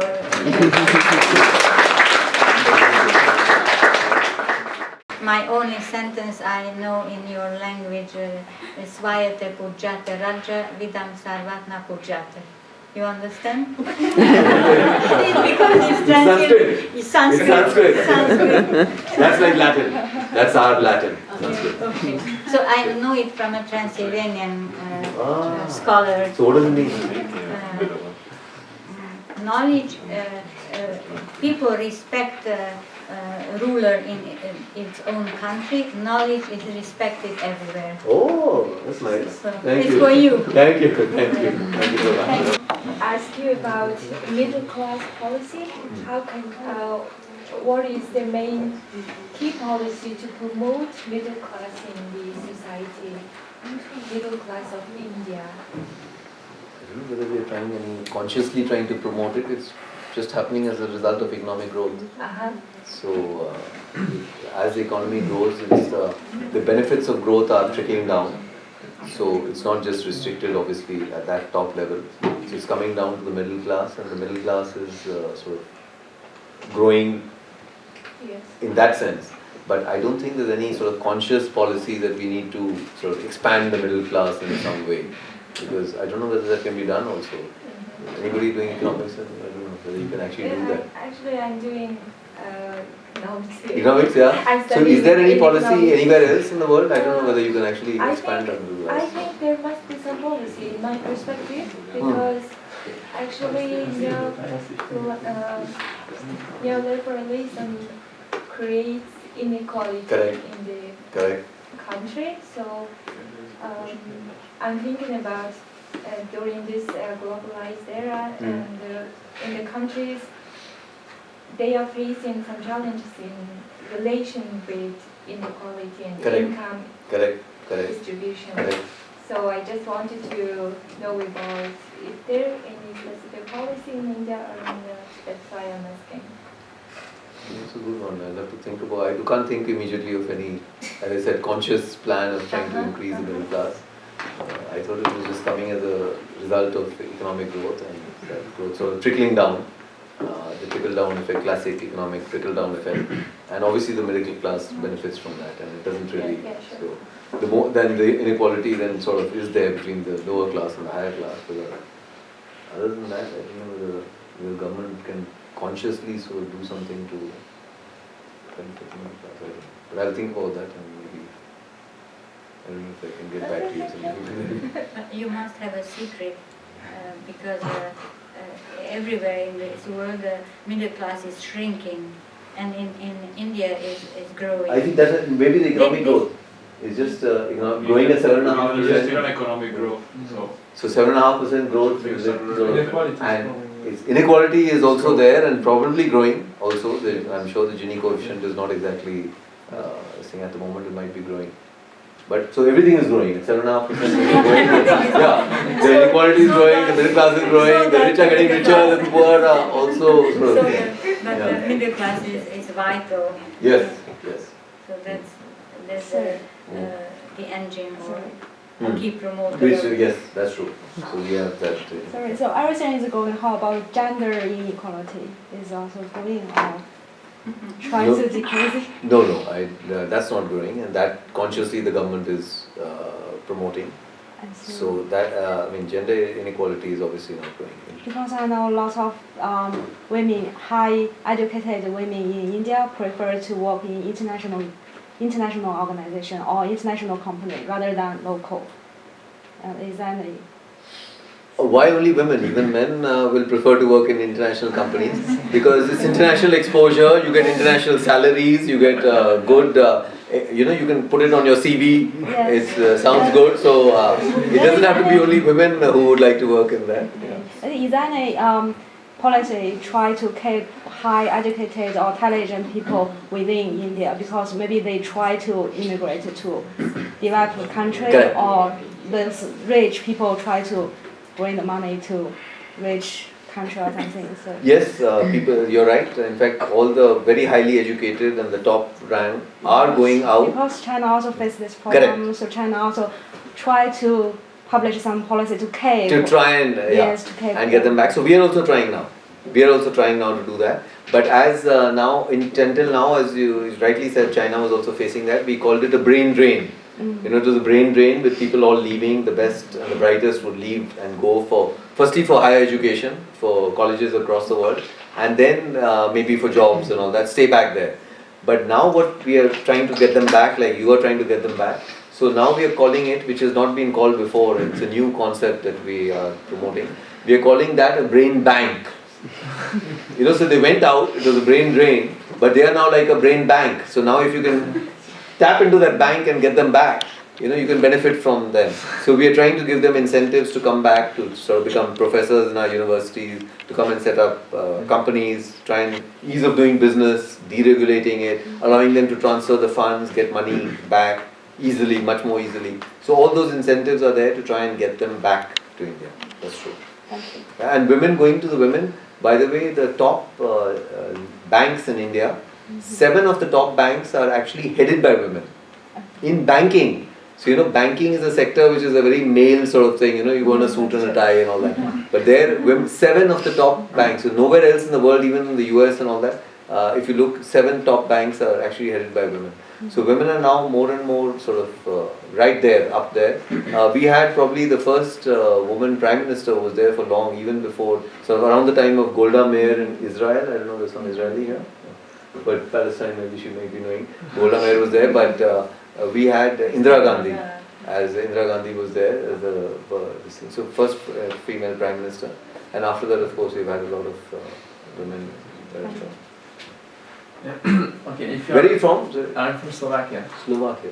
So if you're already with this growth and so on, like the economists and everybody worldwide is waiting from India to be a global engine of the economic growth the next decades. How was it like China the last 2 decades?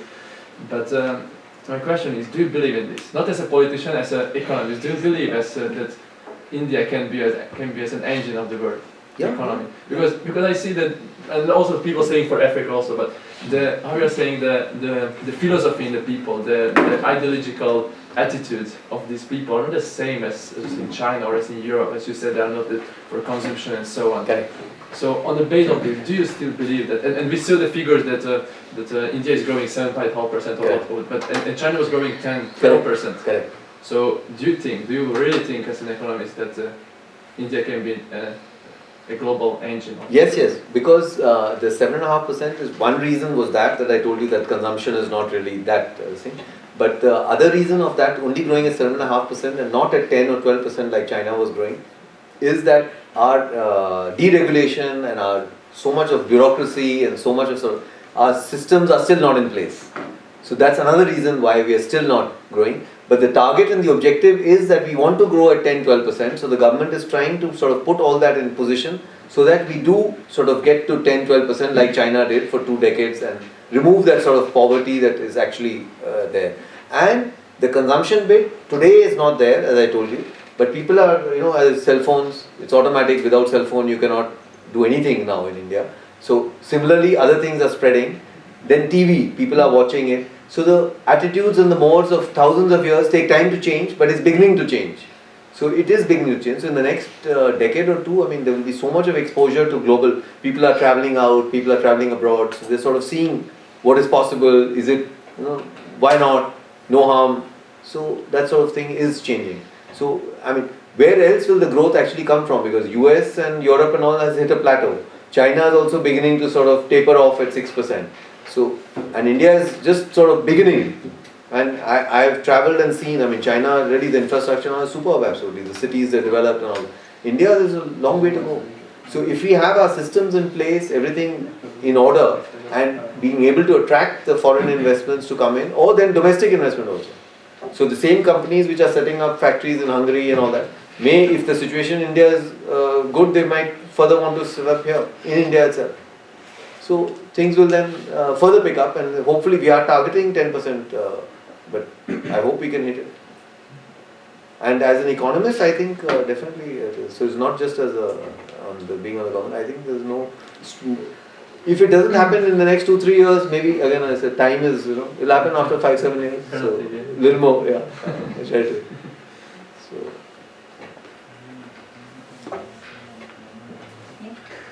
Sir, I just want to talk about one domestic issue, the demonetization that has happened. So I'll just give a background to everybody. So what happened is, just one day before Trump got elected, our Prime Minister said that to curb black money. They don't know what black money is, do they know?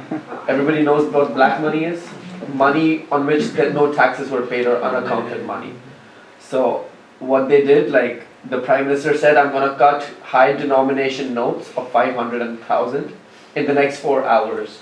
I think that's exactly. And then I'm going to reliquidate the economy after a short time. So I just want to know what are the impacts, short term, long term, negatives, positives, and what is the total policy, if you could just elaborate a bit on it. The short term is, of course, there's lots of inconvenience that people, because there's denomination, though they were high, but it's sort of with the economy growing at this rate, it was quite frequently used in the market. So everybody is sort of being caught with that. In fact, just today, because I'm going to India day after tomorrow, so a lot of people in my embassy have given me their notes, which they are carrying. And, Sir, I got a few too, though. but if I go to the bank with too much of it, obviously, I know. But they are going to keep tabs of it, and then obviously they're going to say, where did you get this money from, and what's happening. So anyway, but the good part or the whatever, there's unfortunately Pakistan has been sort of counterfeiting these notes, these high denomination notes, and sending it in. So that's been used to fund terrorism. So one big objective of this whole demonetization was to sort of finish that, at least for some time, till they can sort of begin copying or duplicating new notes. So these old notes they had pretty much mastered, and it was becoming difficult for anybody to figure out whether that's fake or real, unless you actually went to the bank.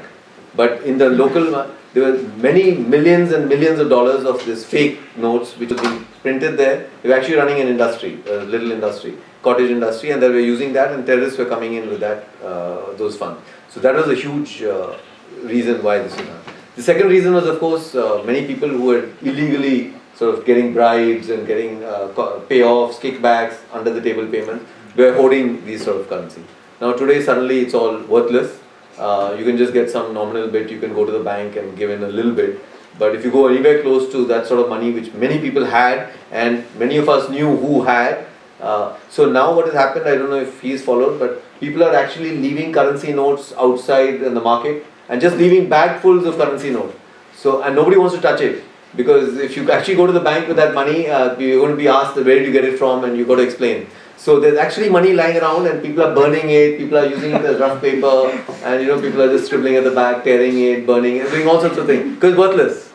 So you can keep a nominal sort of amount equivalent of $3,000-4,000 and keep it. But people have millions of dollars of that currency lying as we speak. So that's the latest. Lot of visuals and all coming out from all over the country. People are just sort of getting rid of it because nobody wants it now anymore. It's anyway worthless. And then if somebody comes to your house and in police or the revenue department people, they can start asking you, what. So better to now get rid of it because it's anyway worthless. So the long-term impact is firstly this benefit, this terrorism sort of thing which they were using, and the second thing is the extent of black money will go down for quite some time till it starts again this sort of revenue generation where people, if he doesn't want to pay tax, he won't pay even if you get a new currency. But by the time that happens, then he has this danger now all the time that suddenly it'll be worthless. All the money I sort of saved because I didn't pay taxes and I got it as a bribe or whatever, it's worthless. So it's one of those things. And sir, are there any inconveniences, or like what is the investor confidence, or how is the market going to react to all this? They are reacting well because people are feeling that this is a government serious. It's sending a very positive signal. The inconveniences, of course, tourists, somebody who's landed up, or there's some Hungarians here who normally go and they said, look, I had so many of that currency, what do I do with it? Because they've only given about 7 weeks. You can go to the bank and change it. Yeah. Now, if the guy is only going next year or something, he can't change it. So that's the inconvenience part.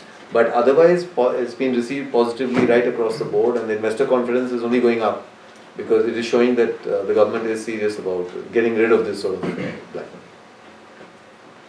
And my question is, because for economy, for past years, China only focused on economic development and left lots of problems actually.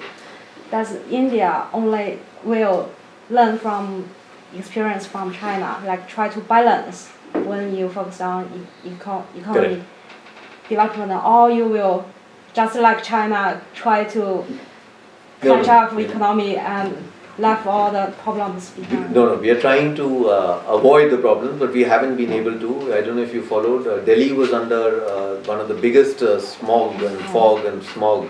So it was really bad in the last 1 week. In fact, schools were shut for 4-5 days, and it was really, you couldn't see, I mean, that building, that's too far. There's no way you could have seen even the building as close as this. So it was really bad condition. So though we are trying to avoid, but the way the economic growth is going, sort of, it's a balancing fact. So government is trying its best, people are trying their best, because they have this live model of, China went through so much of pollution and so much of the negatives of economic growth. So we have that, of course, at the back of everybody's mind, it's there that, you avoid it. So we will hopefully learn from your experience and avoid it while we go ahead. But then we are also having the negatives which are probably unavoidable in some sense. So there will be a balancing of the two. So just one more. You mentioned about the lack of uniform civil code, that Muslims, the man can say divorce 3 times to his wife and get divorced. And recently, like, there is this thing that where the government wants a uniform civil code, they want to kind of get rid of this. So sort of what's the situation, and like, is it going to happen? Can it happen? Should it happen? All those other aspects about it. I think it should happen. Many people feel it should happen because you all live in one country. We all, so you follow one rule of one country, and it's been quite long that you have allowed sort of different laws for different countries and all that. So beyond the point, if you live in that society, you all have to follow the same rules. Even though there may be some sort of, even many Muslims also feel that it doesn't make sense. But there are these vested interests, and there are these sort of the preachers and the people who feel that they control the religion, and that it should not be allowed. So we'll have to break that, but it's not for the government to break it, or if the Hindus say it, they're not going to listen. So within the Muslim community, the educated women who are now all over and working everywhere, they don't wear a burqa, they wear jeans, they wear normal clothes. So if they start saying, or they get married and then they say, what is this triple? So that movement has to come from within the religion. That's why, so we don't want to force, this force thing will not exactly work. So in a multi-country like that, so it will be chaos. So you let that movement, it will take time. So after some time, it will happen. But until that happens, we don't want to force the issue. So, sorry. Go ahead.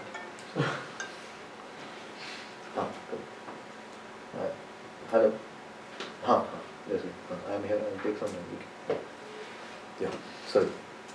But like the broader question comes down to like, okay, we're going to have a uniform civil code, but what is going to be that point of reference or uniformity? Like, at what point do we bring all religions on, like what is the common platform on which we want all religions to bring?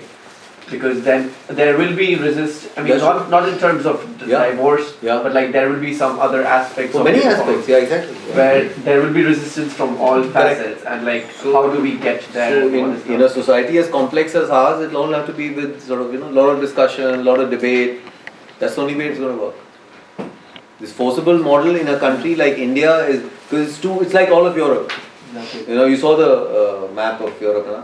In addition, with multiple, of course, even Europe has your multiple religions, multiple languages, so there's no way that anything else that can be thrust down. So it'll be evolved with a debate, a common situation. It'll be bills in parliament. Everybody will be able to vote on it, and then it'll go through. But it'll have to come from within the system.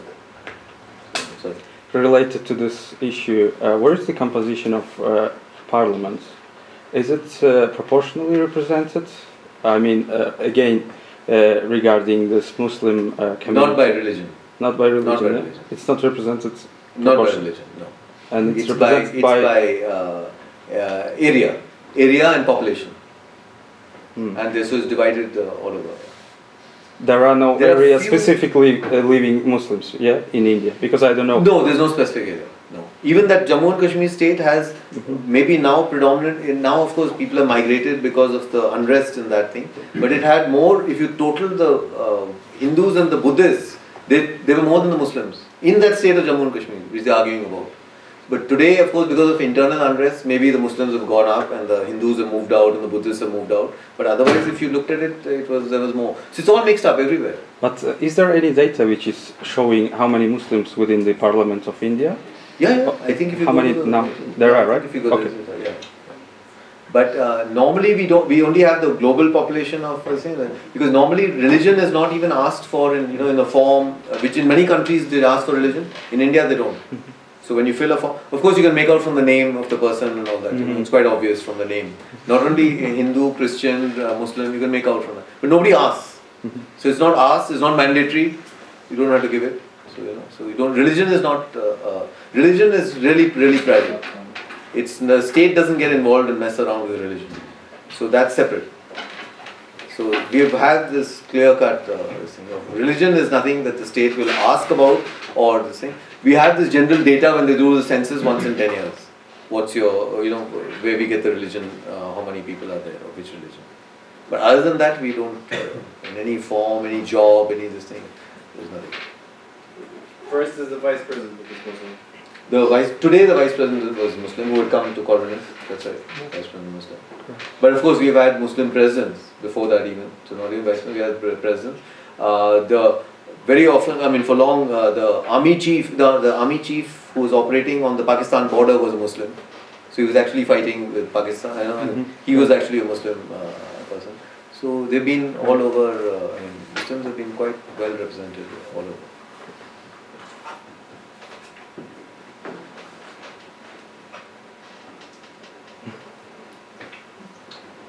In the same issue, I'm just interested. What does your constitution stipulate about this kind of religious groups? Because if you check the most recent constitutions, they recognize like a state as this kind of religion, and those religions are regulated in this and this way. No, ours is nothing. Religion. So I don't think it even refers you to live in a free country where you don't recognize that someone is a Muslim, someone is a Christian. We have nothing to do with it. No, the state has nothing to do with it. In fact, the only line about religion in the constitution, as far as I remember, is that everybody is equal, irrespective of religion, race, creed, sex. So it's just some general line like that. Beyond that, there's nothing else about religion. Because when it comes to issue of polygamy, in Muslims, they have this Sharia law. Correct. Where they say how many ways Correct. someone can marry a maximum of 4. Correct. But before you take the second wife, you have to prove that you can manage the first Correct. wife, you can educate Correct. children, and Correct. you can take care of the wife. So all that is forgotten about when there's exactly. Okay, Right. because I think in my country we have Muslims, but to some extent I admire the beauty of the civilized Muslims. I mean, I mean the civilized ones, the ones who are not radicals, the ones who live in the city and the ones who are businessmen, because their religion stipulates, even the constitution says how many they can take maximum of 4 wives, but before they can take the second wife, They should look after the first wife. they go to the Sharia law and they can prove that they are able, they have the ability, income, that they have educated the first children and they can take the second one. Correct. And whenever there is a problem, there is remedy. Correct. In the context of the Sharia law. No, there's no And problem with the religion. it is Exactly. So it's radicalization, we shouldn't mix up, as a lot of the world is doing maybe. Radicalization of any religion is bad. And there are radicals in every religion. Yeah. So Muslim religion is not bad or anything. Muslim religion is very good like any other religion. And all religions teach the good things, obviously. So, but some people within a religion become radical. And there are radicals in in Hinduism, in Christianity also. There are radicals of all, in any religion is not. So, and that's what we shouldn't mix up. So we shouldn't equate radicalism also with only one particular religion. So that's the other thing to recognize. And you're right that but then the only thing is that, as you said, look after one and you can take on second. Yeah, so that's true. But and again, that was made for a certain period, at some period of history. So that's 500 years back, 700 years back.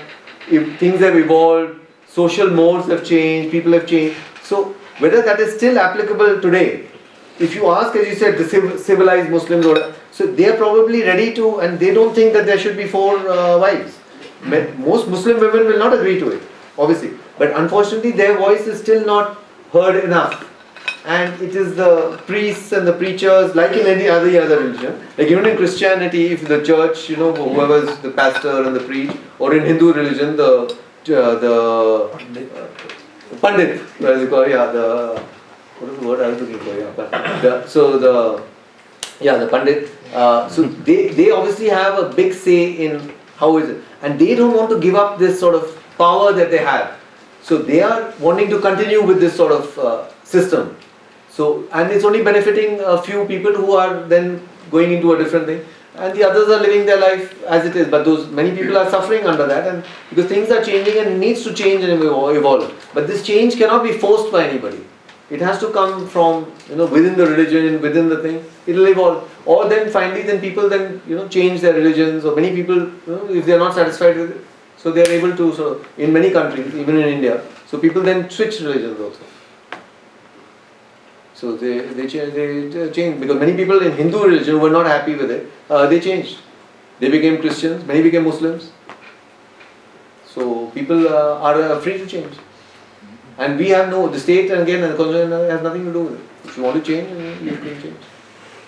But there are religious groups who get upset about this change and all that. So that's different. But the state has nothing to do with it.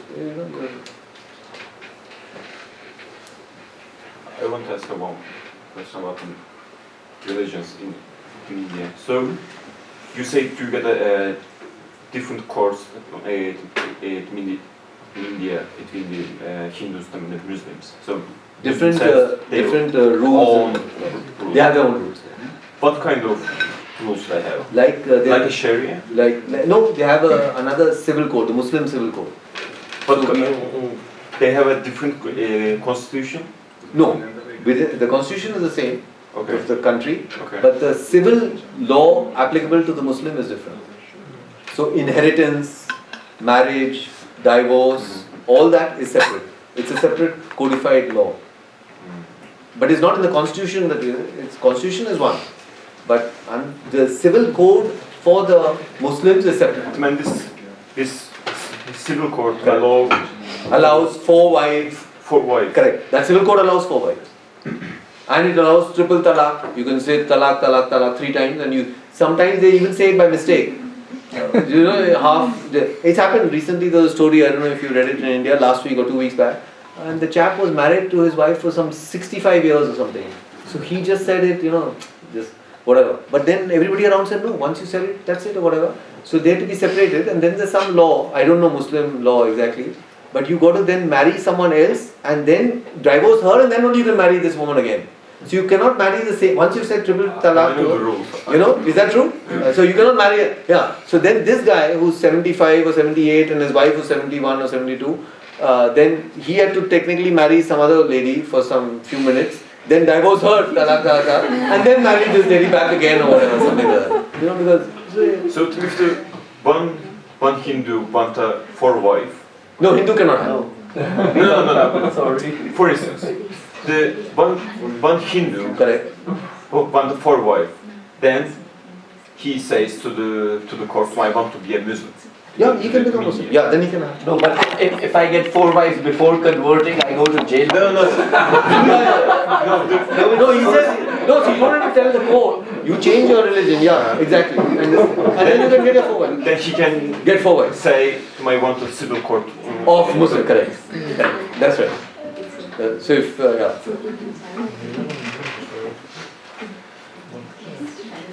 Are you thinking of it? Yes. because the ladies might not like what you're saying. No, I'm really shocked because it's a rule of Sharia, because this is a rule of the Quran.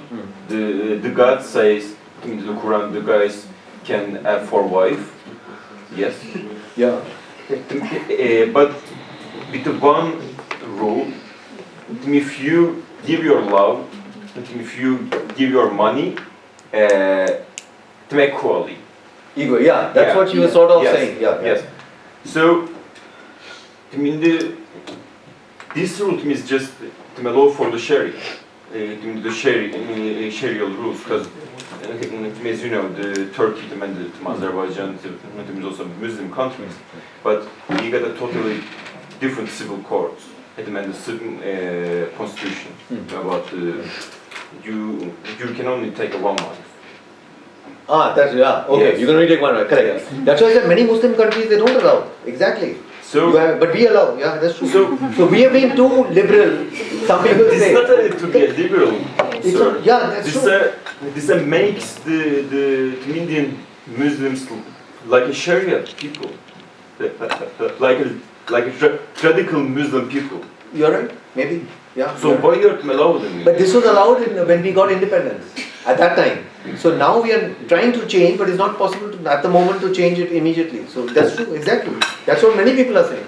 That even within Muslim countries, Muslims don't have this right of 4 wives and this sort of thing. Exactly the point you're making. But we had allowed it about 70 years back. 75 years back. What your constitution says about girls to Islamic schools? They go to school. They're allowed school. Yeah. And also under the Sharia, there's 4 kind of rules. But the Sharia, and according to the Sharia, the Quran is the constitution. So if the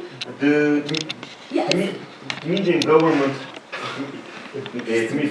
has their own constitution, the Muslims cannot live with the rules of the Sharia, taking the 4 wives. What does it mean? What does it mean taking a 4 wives? Because the constitution doesn't get into that, but it is a civil code which is underway. The constitution doesn't get into that personal issue. So that is they follow the civil code, the civil laws, which are separate for them and separate for the rest of the country. But the constitution doesn't talk about it. It's not a freedom, come on. I say not a freedom, because I'm a woman, I never accepted that, but all the women in the world. See, the positive thing, every woman have 5, every one man have 4 women. It's the positive side of this topic. Just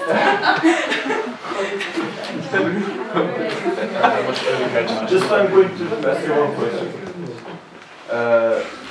Do you like your mother or your father more? More? Equally? 50-50? I never accepted for my father to marry another woman. And also, it's not a famous thing in all of Arabic countries. It's a famous in Gulf country. Really famous in Gulf country. And Syria, little bit in Jordan. But it's famous just in Gulf country because how can I explain the mind of man from the Gulf country have a money, have different home, different car, and why he didn't have 4 women? and he he lived under a Sharia law, and he lived in Islamic country, pure Islamic country. It's the real life in this country. That's not about the money. The Quran says that if the man going to give his love to his heart, totally equally, so this is totally impossible.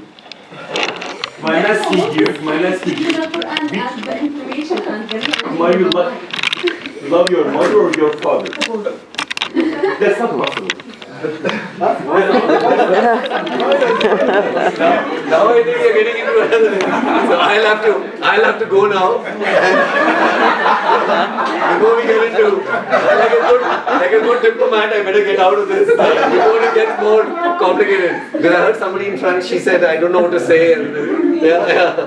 So I'll just take my flash. Before you leave, maybe I can offer you a small lentils that I cook. No, please, you offer them. I will have next time. Okay. Thank you. I'll just take the flash.